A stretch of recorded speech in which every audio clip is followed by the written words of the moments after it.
La mejor programación para ti, solo en Radio Nexo, voces que conectan. Radio Nexo presenta su programa A Opinión al Día, un espacio donde los temas que marcan la agenda se analizan a fondo y cada voz cuenta. Bienvenidos y bienvenidas a Opinión al Día. Soy Lisette Padilla y junto al equipo periodístico analizaremos diferentes perspectivas de temas de interés público. Comenzamos. Amigos y amigas que nos dispensan con su gentil sintonía, saludos cordiales. Oro, terrorismo y sangre es el tema que abordaremos en nuestro programa Opinión al Día. Empecemos.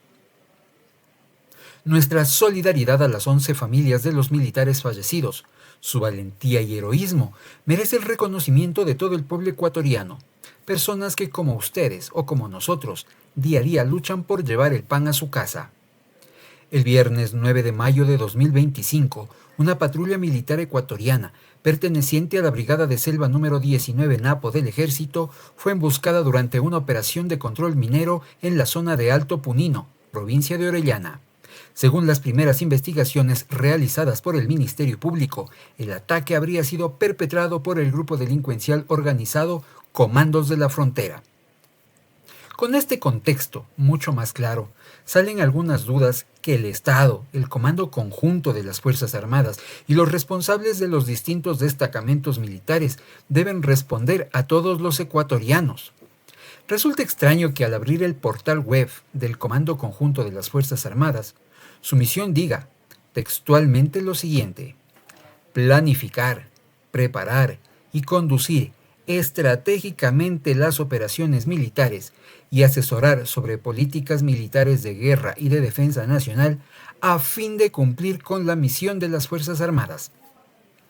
Si partimos de la premisa que la misión institucional es una declaración que describe un propósito, que describe una idea, una organización, una razón de ser, y qué es lo que se espera lograr con base a una identidad institucional, pues no es precisamente lo que encontramos en el texto de las Fuerzas Armadas. No es posible que la misión se refiera a la misión de las Fuerzas Armadas. Entonces, partimos por ahí y ya con un inconveniente. De todas formas, analicemos si hubo un proceso de planificación. Si esto fue así, ¿por qué 15 militares acuden a una misión donde los informes de inteligencia hablaban de ingreso de maquinarias y de aproximadamente un promedio de 100 personas? ¿Se planificó o falló la inteligencia? Posiblemente ni lo uno ni lo otro. En varias ocasiones, la inteligencia tanto de las Fuerzas Armadas como de la Policía Nacional se ha visto en tela de dudas por todos los inconvenientes, los fallos, las equivocaciones que han tenido en las distintas operaciones como tal. Entonces, ¿hubo preparación? A todas luces, no. ¿Qué sorprende de esto? Que el soldado Guamushig haya tenido, por ejemplo, un proceso de formación para el ingreso a Fuerzas Armadas de 6 meses, de febrero a agosto del 2024, de acuerdo a la versión de la madre que lo dio en varios medios de comunicación. ¿Por qué 4 personas sanitarias? ¿Cuál es la lógica de la conformación de esta patrulla? ¿Qué tan estratégica fue la operación contra la minería ilegal? Entonces, se suponía que iban a atender a varias personas heridas, es decir, ya existía esta visión de que podía haber varios heridos, de que el enfrentamiento sería cuerpo a cuerpo, de que podría haber inconvenientes con la parte sanitaria. Por eso, posiblemente se entiende una relación entre el personal sanitario y los fusileros, porque caso contrario, tal vez desde el pensamiento lógico de la población civil, hubiese sido conveniente tener más personal que tenga formación como fusileros o el manejo de armas o el manejo táctico que el personal sanitario como tal. Pero la cantidad de las personas desplegadas definitivamente fue muy poca. Además que los helicópteros por la zona de ingreso los dejaron en una zona e hipotéticamente se perdió también los procesos de comunicación. Entonces, ¿qué falló? ¿El sistema de radiocomunicación? Tal vez las personas que sobreviven logran comunicarse mediante la telefonía satelital, que fue uno de los medios utilizados como tal. Sin embargo, no se comprende cuál es la lógica de la misión o del equipo desplegado para esta misión cuando enfrentaron a varias personas, hipotéticamente a grupos que están conformados entre 80 y 100 personas. Pero entonces, ¿qué han hecho los equipos de inteligencia? ¿Qué pruebas de confianza realizan al personal de Fuerzas Armadas? ¿Será que la prueba del polígrafo es suficiente? Es una de las causas que habría que analizarlo. Porque, ojo, Una de las hipótesis que se maneja dentro de este caso es la fuga de información. Entonces, sale a la luz pública. ¿Qué pasa con el caso del general Milton Rodríguez Rojas, actualmente jefe de la Casa Militar, es decir, del Palacio de Carondelet, y las denuncias en contra de su persona por asociación ilícita? Pues es una de las cosas que habría que empezar a revisar, porque también hay otro dato interesante que ha surgido a lo largo de las últimas horas. Pues, por palabras de Henry Delgado, comandante del ejército, dijo que esperan que las investigaciones puedan dar los resultados y aclarar la situación de lo ocurrido el viernes anterior en esta zona de la Amazonía. De acuerdo a cómo se ha desarrollado este ataque, sí deja dudas realmente sobre si lo que pasó está ceñido a la verdad o existe información que está por detrás, que está oculta y que se fugó para que los miembros de esta organización delincuencial terrorista pues los hayan esperado con una emboscada tácticamente planificada de acuerdo a términos militares en L y acabar con la vida de las 11 personas de Fuerzas Armadas. También habría que preguntarse, por ejemplo, ¿cuál es la relación entre Roberto Vera Álvarez, considerado cabecilla principal de los comandos de frontera del Ecuador, cuyos hijos guardan prisión justamente en estos días por delitos asociados a narcotráfico y a tráfico de influencias? ¿Cuál es la relación que existe con los mandos militares de Fuerzas Armadas? ¿O será que entre el general Rodríguez y este señor existe un vínculo y un nexo que todavía no se quiere hacer visible? ¿Será que se va a generar este famoso espíritu de cuerpo entre el personal de las Fuerzas Armadas y estos delincuentes para tapar todo lo ocurrido? ¿Y 11 vidas se habrán perdido en vano? Pues son aspectos que, insistimos, tanto el personal de Fuerzas Armadas como el gobierno, como el Estado, debe responder. Porque ya estamos cansados de la frase, iremos hasta las últimas consecuencias, porque en este país, hasta ahora, nunca se ha llegado a las últimas consecuencias como tal. Nunca se ha conocido quiénes han sido los verdaderos actores intelectuales de determinadas acciones que han ocurrido.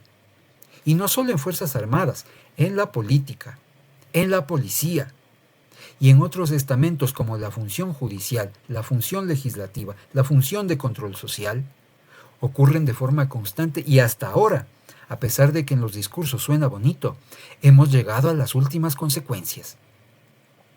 En conclusión, ¿qué pasa con la institución de mayor confianza en el país? ¿Realmente sigue manteniendo ese estatus?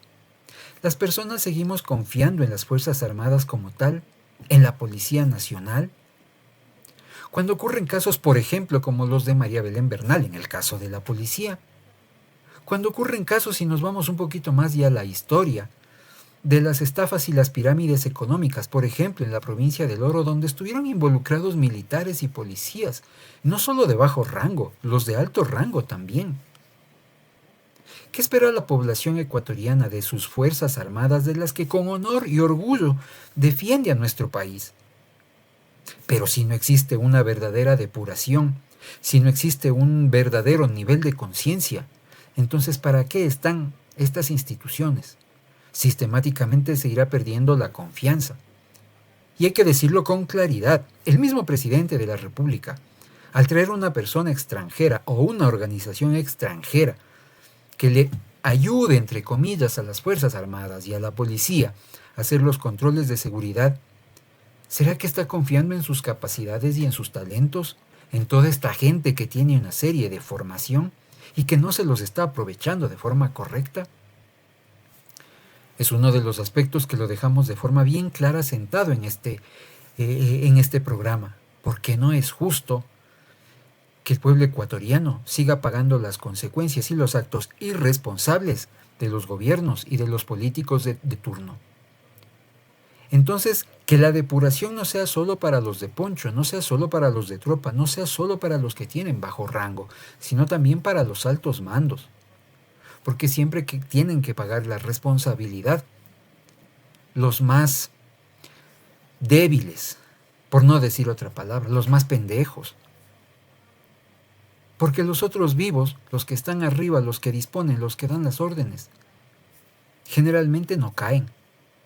Generalmente están para los ascensos y lo acabamos de ver. Un militar, jefe de la casa militar, jefe de la guardia del Palacio de Carondelet, donde se encuentra el mismo presidente de la República, se encuentra involucrado en este tipo de hechos y acusaciones. ¿Qué esperan para removerlo? ¿Qué esperan para remover la cabeza del comandante general y de toda la cúpula del Comando Conjunto de las Fuerzas Armadas? Porque este no es un tema para aparecer al siguiente día liderando una operación para ir a buscar a los conejillos, a los terroristas, a los delincuentes. Esto se debió haber hecho con tiempo, se debió haber preparado de forma técnica y de forma táctica. Lo que hicieron al siguiente día de que ocurre el hecho de que los asesinan, los matan a los militares, eso fue lo que se debió haber hecho el primer día, señoras y señores. No esperar a que mueran para armar y mover toda la mega estructura para buscar a estos terroristas. Entonces esperamos, señor presidente de la República, también la cabeza de estas personas responsables de liderar a las Fuerzas Armadas. Y ojo, hay que continuar con los procesos de investigación, sobre todo especificar y conocer los nombres de quienes filtran la información. Si en las Fuerzas Armadas uno gana $1,000, a lo mejor el del otro lado le ofrece 5,000 y le van a brillar los ojos. Entonces, ¿cuáles son esas pruebas de confianza que hay que tener? ¿Cuál es ese filtro y ese seguimiento psicológico, físico, intelectual que se realiza en los diferentes niveles del personal de Fuerzas Armadas y, ojo, también de la Policía Nacional? Porque habrá que mirar hacia los dos costados. Algo similar ocurre. Pero ¿por dónde se filtra la información? ¿Hasta cuándo esperamos a los responsables? Porque si no, seguirá siendo la famosa frase: llegaremos hasta las últimas consecuencias y en este país no ha pasado absolutamente nada. Se colocará alguna placa por ahí y no pasaremos de eso. ¿Los procesos de ingreso a las filas militares y policiales se realizan de forma técnica o es solo para cumplir con el número, con la meta o con el relleno? Y referenciamos nuevamente el caso del soldado Guamushik. 6 meses de formación, un profesional, tecnólogo en emergencias médicas, paramédico de formación.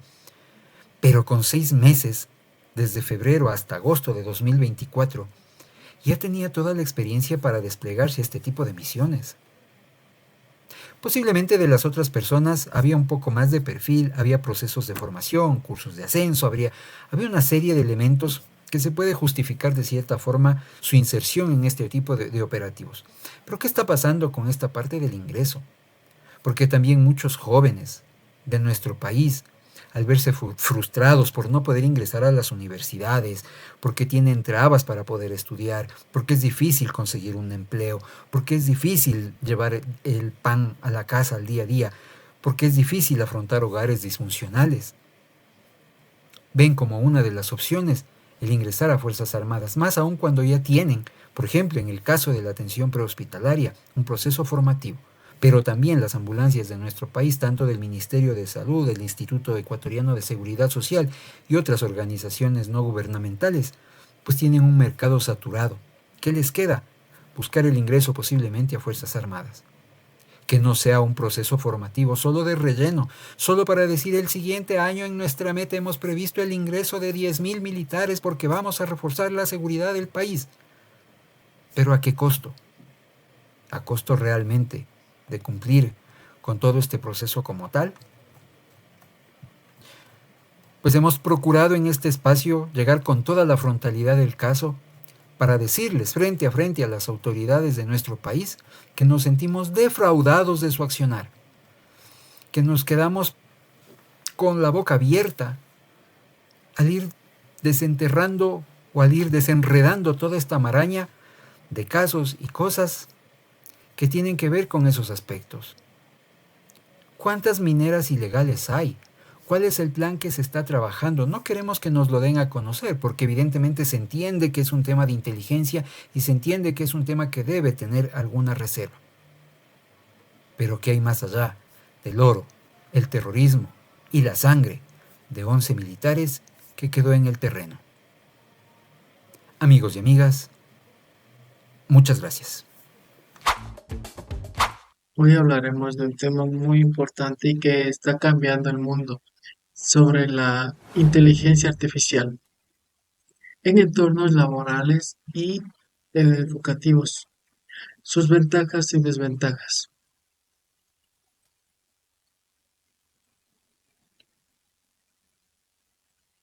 La IA ha llegado para cambiar nuestra forma de trabajar y estudiar. Y aunque trae muchos beneficios o ventajas, también hay muchas desventajas o desafíos importantes.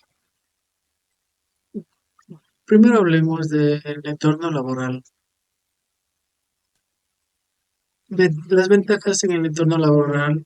La IA permite automatizar tareas repetitivas, lo que reduce errores y deja más tiempo para el trabajo creativo y estratégico.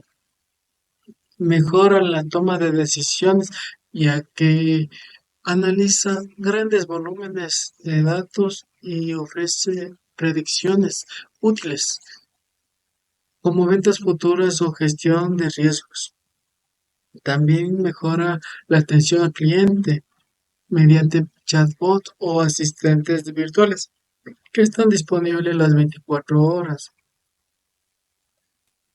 Ujú. En el área de recursos humanos, facilita el reclutamiento gracias a herramientas que filtran currículos con precisión. Y por supuesto, apoya el trabajo remoto con funciones como transcripciones automáticas o traducciones en tiempo real. Pero también hay desventajas. Muchas tareas manuales están siendo reemplazadas, lo que puede causar pérdidas de empleos. Si la IA se entrena con datos sesgados, puede discriminar procesos de contratación. Además, existen recientes dependencias de tecnología. Si algo falla, el sistema entero puede colapsar, puede verse afectado.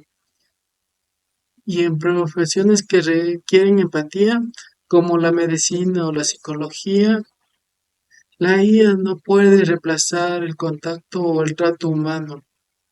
Por último, implementar las tecnologías puede ser costoso para las empresas no muy grandes, medianas empresas o microempresas. Ahora podemos pasar al entorno educativo. Las ventajas. La IA permite personalizar el aprendizaje. Las plataformas como cada Academic o Duolingo se adaptan al ritmo de cada estudiante. Los asistentes virtuales como ChatGPT ayudan a resolver dudas de forma inmediata. También automatiza tareas administrativas como corregir exámenes o gestionar calificaciones. Da acceso global a la información. Hoy se puede estudiar desde cualquier parte del mundo con plataformas Coursera, como Coursera, y además apoya a estudiantes con capacidades especiales en traducción de lenguaje de señas o generando audiolibros. Sin embargo, también hay desventajas. En el exceso de tecnología puede reducir la interacción humana y afectar habilidades sociales. Algunos estudiantes pueden depender de la guía para hacer sus tareas sin poder adquirir sus conocimientos o sus habilidades, lo que afecta el pensamiento crítico. No todos tienen acceso a Internet o a dispositivos adecuados, lo que crea una brecha digital. Algunos docentes aún se resisten al uso de IA por desconocimiento o falta de formación. Y no olvidemos los riesgos de privacidad, ya que aquí En estas plataformas educativas manejan datos sensibles que deben ser protegidos. En resumen, la inteligencia artificial ha venido a cambiar eh, el entorno en el que nos encontramos actualmente a beneficio. Y aquí viene la gran pregunta. ¿La IA reemplazará al humano? En mi personalidad, creo que no, porque la inteligencia artificial, la herramienta, no puede ser usada sin la interacción. Entonces aquí vemos, veo yo una respuesta exacta. La IA, la inteligencia artificial, sin mi interacción, sin la interacción del ser humano, no sirve de nada. ¿Por qué? Porque solo no se puede crear una idea. Puede responderse, sí, porque esos datos ya estuvieron creados anteriormente, pero no puede ella misma hacerse una misma pregunta sola. Entonces ahí es donde está la interacción humana. Entonces ahí es donde está el detalle que yo como ser humano puedo seguir implicando más ideas, más detalles para que se siga generando, para que me siga respondiendo con ideas ya creadas, ya tomadas de otros lados. Una cosa muy diferente es que nosotros no las encontremos a que no haya existido. El mundo es demasiado grande para decir que no existe cierto tema, cierta habilidad. Puede existir en un idioma diferente, pero alguien tal vez ya lo había analizado anteriormente.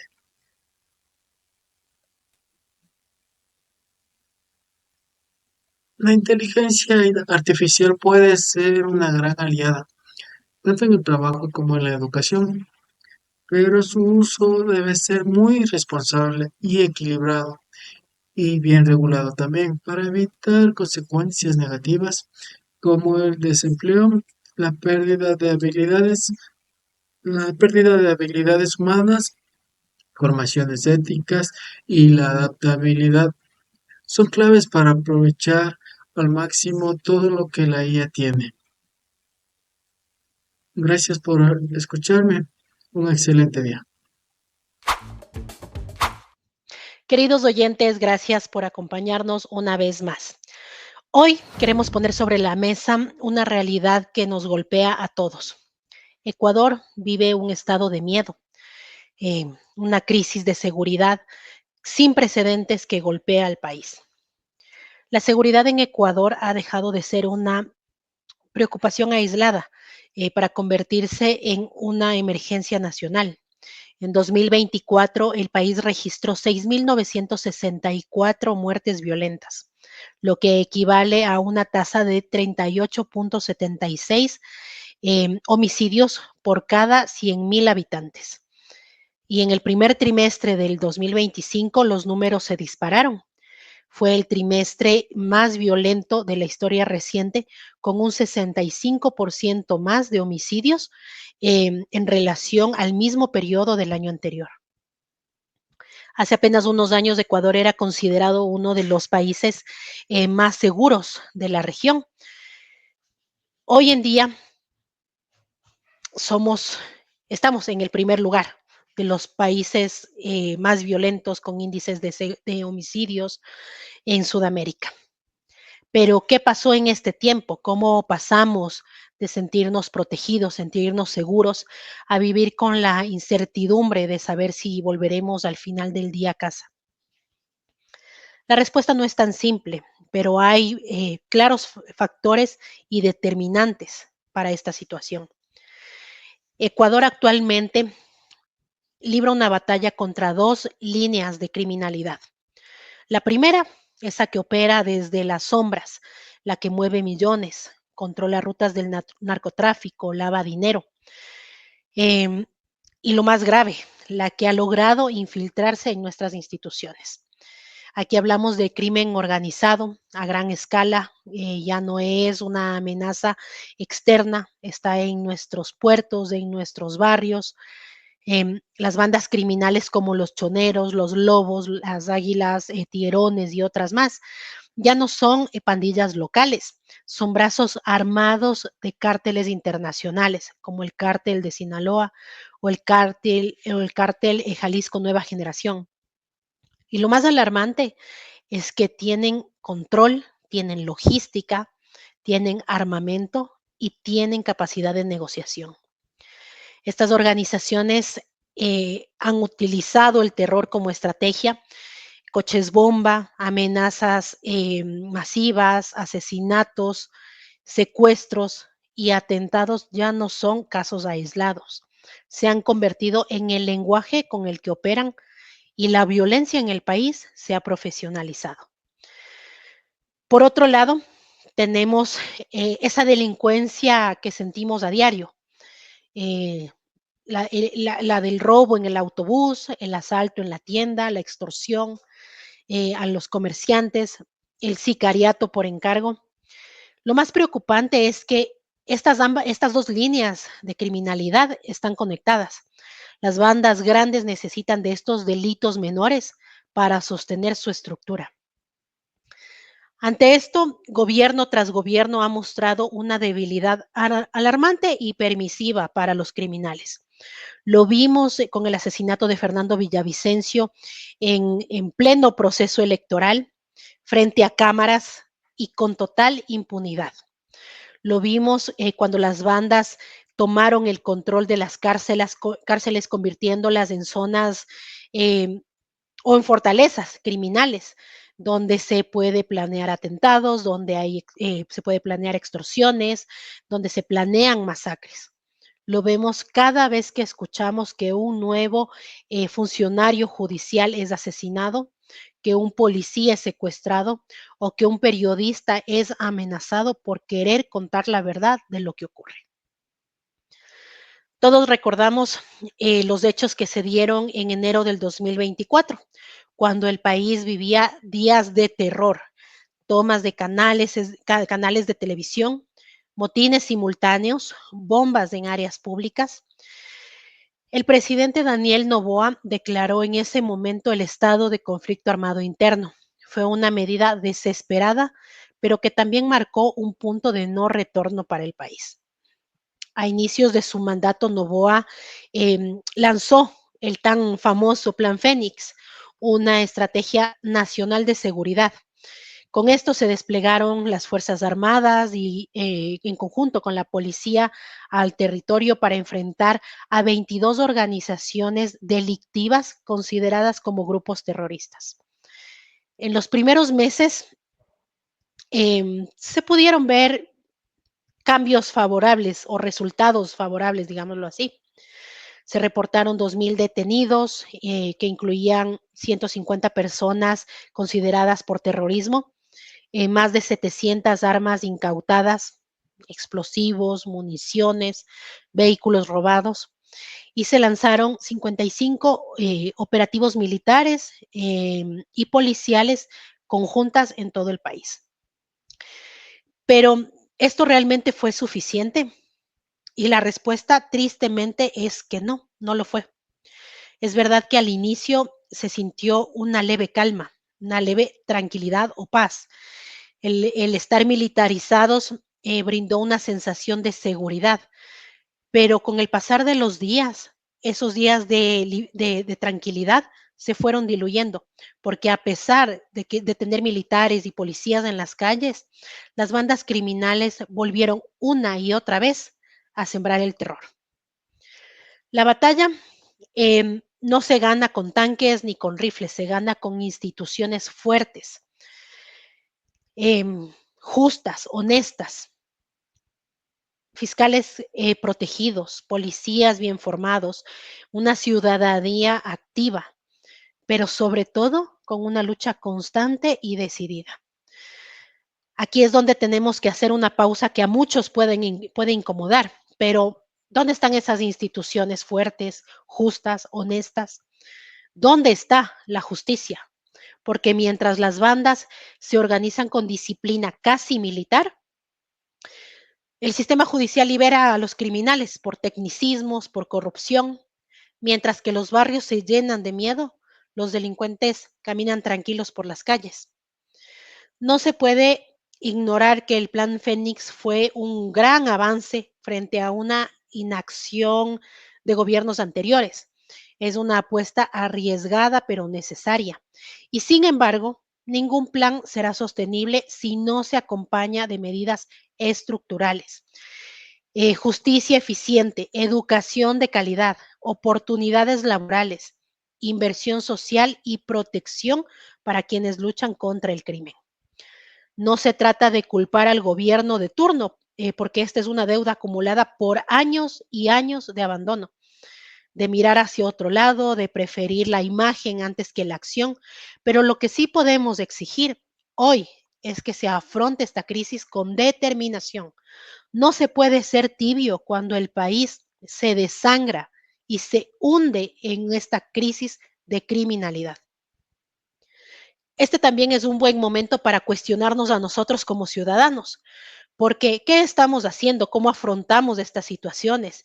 ¿En qué apoyamos? Porque si bien es cierto la mayoría quiere vivir en paz, también hemos normalizado conductas que atentan o alimentan esta crisis. Conductas como cuáles: compramos celulares robados, callamos cuando vemos algo sospechoso, compartimos información falsa que infunde el miedo, infunde el terror. Y peor aún, glorificamos a ciertos personajes ligados al crimen organizado como si fueran referentes de un gran éxito. La lucha contra el crimen no puede quedarse en cuarteles ni en discursos. Necesitamos un pacto nacional, una reestructuración del Estado y de la sociedad. Esto requiere transparencia, requiere voluntad política, acción sostenida y participación activa de todos los sectores. Es cierto que no somos policías, no somos jueces, no podemos hacer todo el trabajo del Estado, pero también es cierto que la seguridad no es solo una tarea del gobierno, es una construcción colectiva y esa construcción debe empezar por una decisión firme, no acostumbrarnos a vivir con el miedo. Entonces, ¿qué necesitamos o qué se necesita? Primero necesitamos reconstruir el aparato de justicia desde adentro. Necesitamos depurarlo de la corrupción, garantizar que funcione con agilidad, firmeza y transparencia. Segundo, invertir en seguridad real, no solo en armamento, en inteligencia, en prevención, en tecnología, en formación y capacitación. Tercero, atacar las causas profundas sociales que nos llevan a estos índices de criminalidad también: la pobreza, el desempleo, el abandono educativo. Mientras tengamos jóvenes sin un futuro, siempre habrá quien los quiera reclutar. Y por último, comunicar con claridad y con verdad. La población necesita saber qué se está haciendo, cómo se está haciendo, qué funciona y qué no. Solo así podremos confiar. Ecuador no merece vivir en estado de guerra permanente. Merecemos caminar tranquilos, poder llevar a nuestros hijos a la escuela sin ningún temor, trabajar sin pagar extorsiones, hacer periodismo sin chaleco antibalas. Ese es el país que debemos recuperar y necesitamos recuperar. Para eso hace falta más que decretos, hace falta valentía institucional, voluntad política real y corresponsabilidad ciudadana. Esta crisis no se resuelve con parches ni con miedo, se enfrenta con compromisos, con firmeza y con decisión. Desde nuestro rol ciudadano tenemos el poder para exigir, el poder para a las autoridades que cumplan con su deber, el poder para denunciar, el poder para organizarnos, para dejar de normalizar la violencia y la corrupción.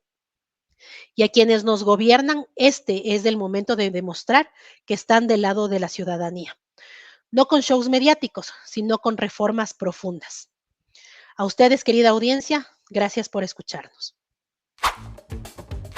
Tenemos nueva Asamblea Nacional. Como se tenía previsto, ADN captó la gran mayoría de mesas de la Asamblea Nacional, comenzando por la presidencia, en la cual había una disputa entre la señora Anabela Asín, asambleísta más votada, y el señor Niels Olsen, el cual a la final resultó nombrado presidente de la Asamblea Nacional, con 80 votos a favor. Con eso, ¿qué demostró ADN? Que tiene una mayoría sólida, por el momento, una mayoría sólida, que si bien es cierto le da un respiro de tranquilidad al gobierno nacional, por cuanto tiene Asamblea Nacional, tiene el poder ejecutivo, aunque no los querramos aceptar, tiene también el poder judicial y el Consejo de Participación Ciudadana. Dicho todo esto, podemos decir que al gobierno nacional se le acaba el recurso de que no lo dejan gobernar. ¿Tiene o no una oposición? Sí, es verdad. Una oposición totalmente debilitada, como es la Revolución Ciudadana. Pasó en décadas a ser la segunda fuerza electoral del país. Y más aún, se rompió ya el reto de la Revolución Ciudadana, la alianza de la Revolución Ciudadana con Reto, partido que lo acompañó a la candidatura de la señora Luisa González. El señor Chávez se llevó nada menos y nada más que 17 asambleístas. Dentro de ello, a muchos asambleístas correístas que se suponía que eran a morir defensores de su proyecto político, como es, por ejemplo, por citar un nombre, la señora Paola Cabezas. Se va con el bloque, el tercer bloque, digamos, de asambleístas que se formó, liderado, en este caso, por su líder, el señor Chávez, de Reto. Ahora, ¿qué se nos viene con la Asamblea Nacional? Si bien es cierto, tiene alianzas estratégicas con Pachacuti, con algunos asambleístas independientes, pero eso, desde mi punto de vista, considero que aún así, por el momento, es sólida. Saliendo solo de la primera sesión, es sólida, porque lograron todo lo que querían. Todas las dignidades, aislando totalmente a los asambleístas de la Revolución Ciudadana. Es más, dieron cupo, dieron espacio a asambleístas con una muy poca votación, en este caso a asambleístas de Pachacuti, que les dieron alguna que otra vocalía, a los partidos, a los asambleístas del Partido Social Cristiano, de igual manera, o sea, prácticamente dádivas, pero en sí, el poder de la Asamblea Nacional quedó en manos de ADN. Si bien es cierto, es la primera fuerza política del país por el momento, y sumado a esto, algunos asambleístas de Pachacuti, más otros independientes, no significa, desde mi punto de vista, que tenga luz verde para hacer absolutamente todo. ¿Por qué? La Revolución Ciudadana está con una herida abierta. ¿Qué es lo que sucede cuando el contrincante político, el opositor político, tiene este problema? Simplemente va a ver en la mínima falla que tenga el gobierno para sacarlo a luz pública. ¿Eso es bueno? ¿Eso es malo para el país? Considero que es bueno, porque ningún gobierno que tenga acaparado todos los poderes es bueno, porque ya prácticamente caeríamos en dictadura, como sucede en otros países, por decir nombres, como sucede en Nicaragua, sucede en mismo Cuba, sucede en mismo Venezuela. Entonces, la idea no es que caigamos en una dictadura de derecha. La idea es que tengamos oposición. La oposición es buena, señores, pero siempre y cuando los asambleístas de la Revolución Ciudadana retomen el camino correcto. ¿Cuál es el camino correcto, señores? Dedicarse a legislar, dedicarse a apoyar proyectos que vayan en beneficio del país y ser un obstáculo cuando los proyectos vayan en perjuicio del país. Pero si el gobierno lanza a la Asamblea Nacional proyectos en los que sale favorecida la sociedad ecuatoriana en su parte económica, en su parte comercial, en su parte de salud, de educación, en todas las áreas sociales, obvio que la Revolución Ciudadana pienso que debe sumarse a ese proyecto. Eso no significa que cogobierne. Ser oposición no significa decirle a todo no. Ser oposición madura, oposición política, una oposición madura, una oposición coherente con las necesidades del país, en donde el gobierno lance propuestas y si son beneficiosas, pues apoyemos. No solo la Revolución Ciudadana, señores y señores, sino el país en general. De la misma manera, cuando veamos que haya propuestas o proyectos que vayan en perjuicio de la sociedad en general, pues también tenemos que oponernos. Apoyaremos como sociedad civil a la bancada de la Revolución Ciudadana. Entonces es momento, considero yo, que la Asamblea Nacional, más allá de tener o no tener poder absoluto, yo creo que debería de enfocarse en elaborar proyectos de ley que beneficien al país. Ejemplos. Tenemos que incentivar las exportaciones agrícolas. Hay que revisar los contratos con las telefónicas, hay que revisar los contratos con las petroleras, hay que revisar con los contratos con las mineras, revisar el COIP. A eso dedíquese a Asamblea.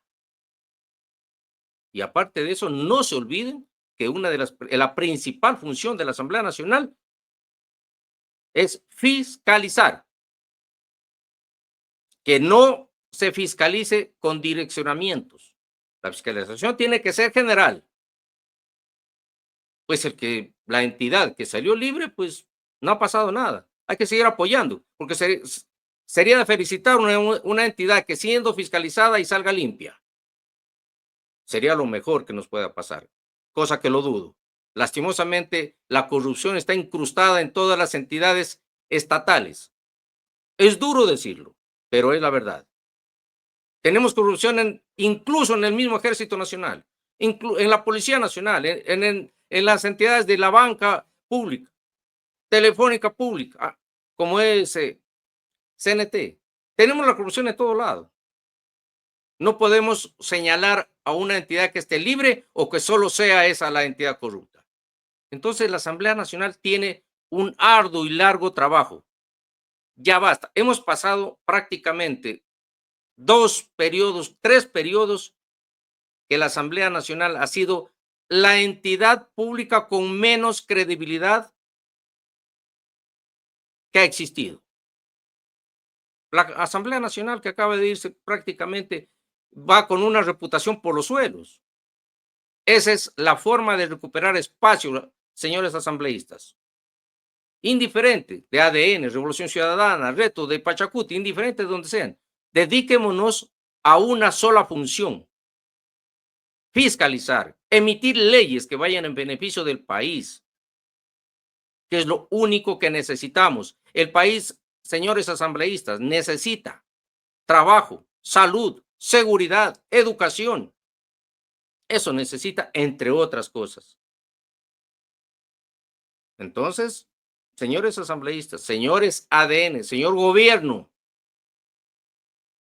que esperamos no se le suba el humo a la cabeza y nos dediquemos a perseguir al enemigo político.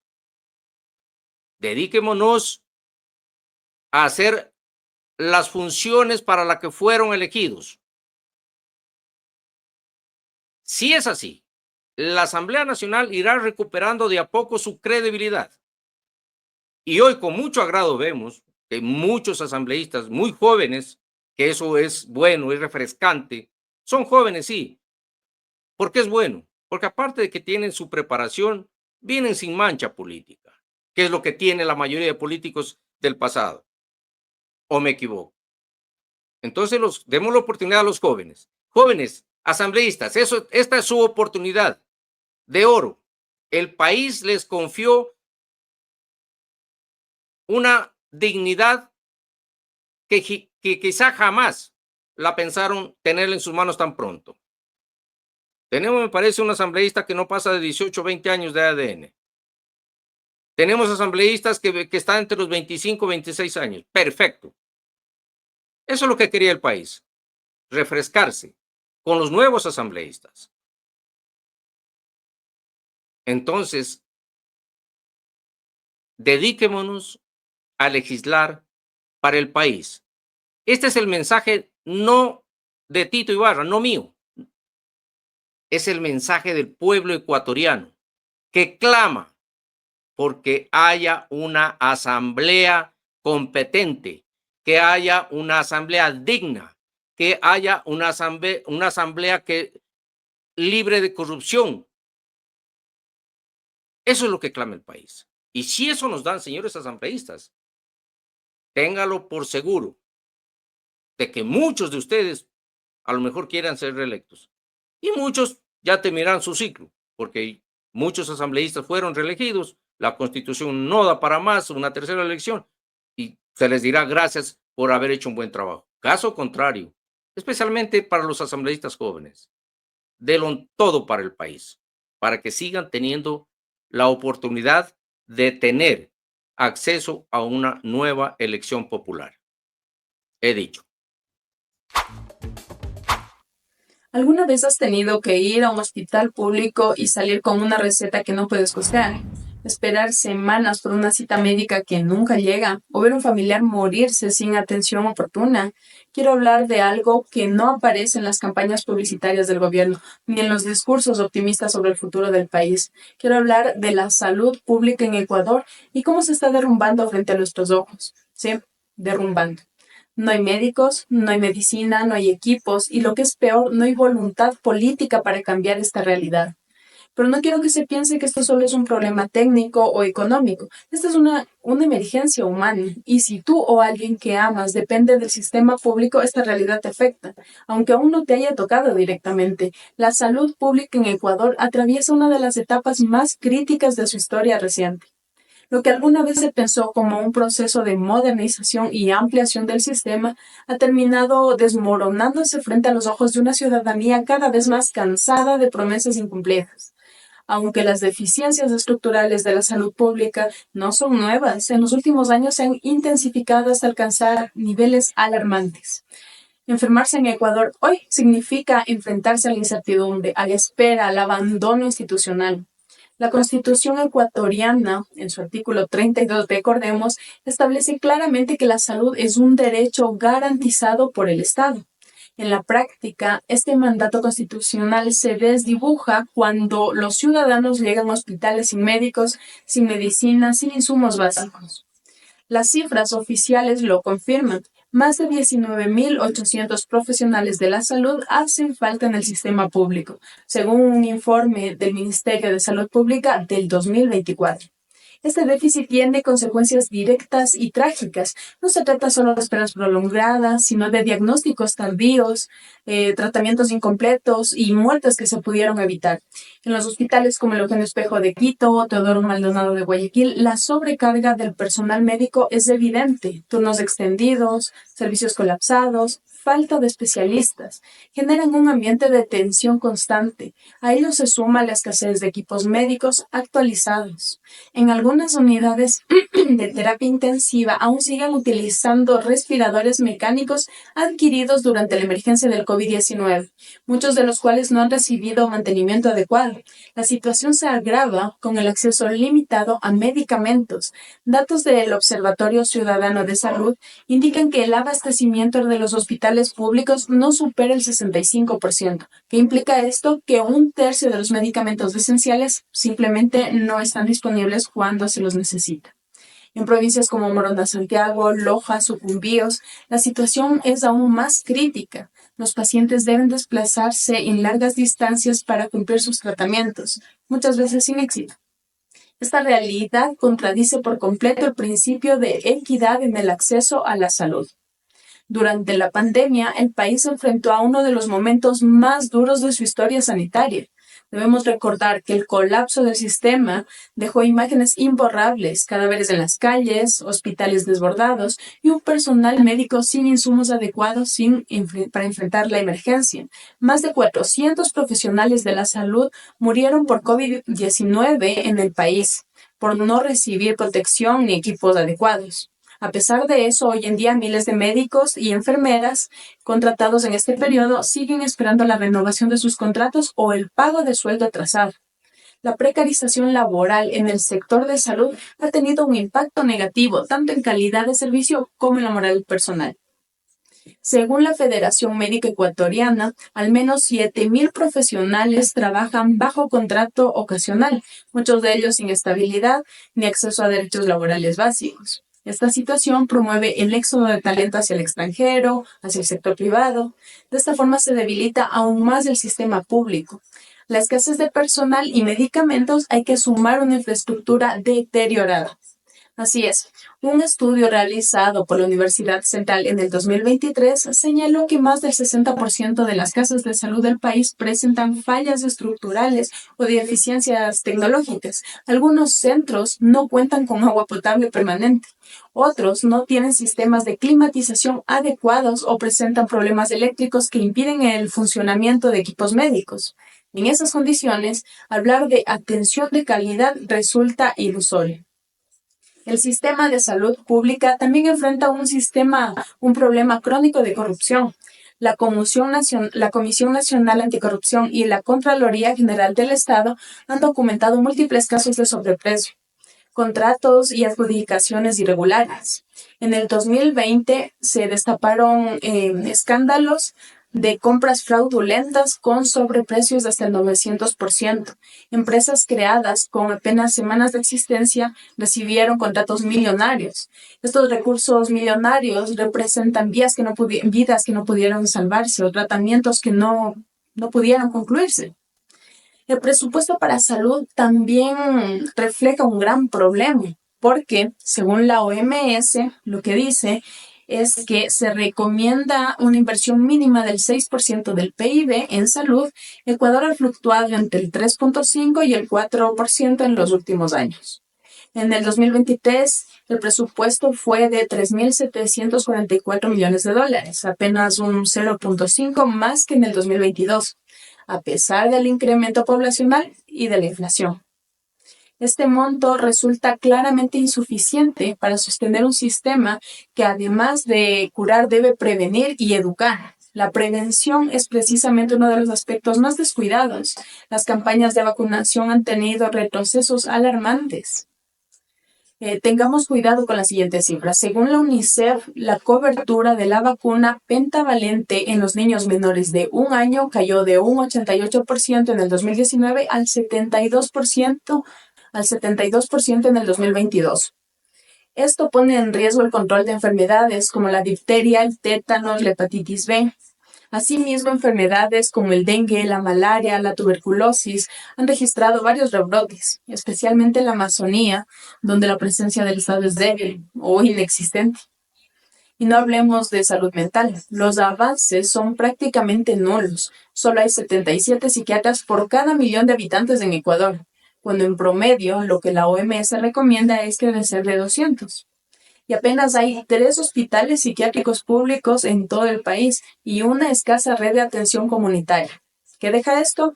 Pues miles de personas sin diagnóstico, sin tratamiento y con consecuencias que se reflejan en el aumento de suicidios y trastornos sin atender.